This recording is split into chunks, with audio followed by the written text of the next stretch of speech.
In 1922, maybe the idea was that, we'll build a radio station and sell more newspapers. I don't know. But whatever, it was a multimedia company before the word media existed, which is really innovative. And the part that is unique here is that 100 years, it's been the same family that owned these radio stations. I know we researched in Pennsylvania that these stations are the only ones that have been owned by the same family for all 100 years. I think it might be the only ones in the United States. It's a special, really something that requires a little bit of a grasp, and it's really noteworthy to think that a company, a family, would have that kind of a commitment to a community. The local thing. The local thing, it's about primarily being funny, being topical, but you can get a lot of funny and topical syndicated shows, but local is the one changing dynamic. If you came in here from Pittsburgh yet tomorrow and listened to those guys, you wouldn't get it, because it's Scranton. Yeah. And northeastern Pennsylvania. Yeah. But the parts behind the scene that the public didn't see, driving around with frozen turkeys and canned hams and dropping them off at every location under the sun, was a whole lot of fun. And I listened to radio stations a lot, but I never listened for the music. When the song was playing, when it got to the end, I'd turn the volume up because I wanted to hear what the announcer said. And to me, that's the difference from station A to station B, especially when you're playing similar music. It's the personality. We were very innovative as radio stations were and are today too in our promotions. When we first put the station on the air, we had a little contest to come up with a logo for FM 107.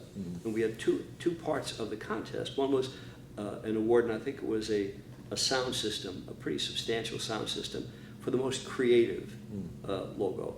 And then we had a second prize, which is a dirt bike for the largest logo that anyone could present somewhere. Okay. And after a little while, we got a notification from PennDOT to cease and desist on 81. They were doing it in the rock ledges along 81. There were houses up in South Scranton where they did it on the side of the house. FM 107. It was terrific. It was a lot of fun. But it's still a family station that's involved, and it's a great thing to have in our community.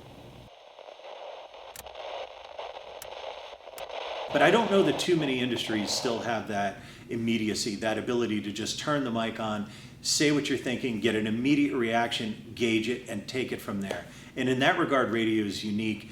And we still do that here. We're still that immediate, and we're still that intimate. And that's why I think radio still matters. So there really is a community connection to that. So Led Zeppelin may be the soundtrack, but it's the soundtrack to the lives that we've all experienced and grown into and with throughout the many years that we've all worked here.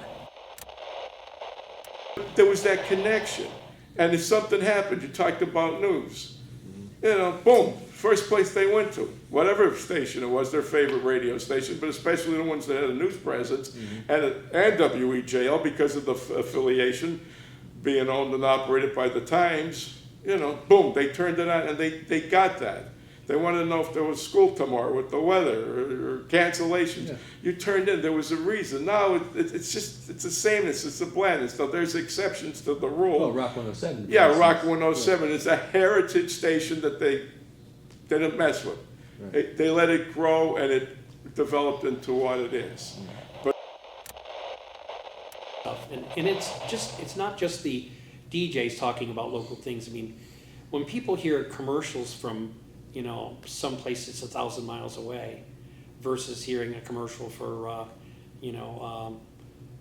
Garrity's or, a local supermarket or and it's something going, or maybe a concert at the arena. It's something they're interested in hearing. And I know people always say, I don't want to hear commercials. But secretly people do actually like to hear commercials. Depends on the commercial.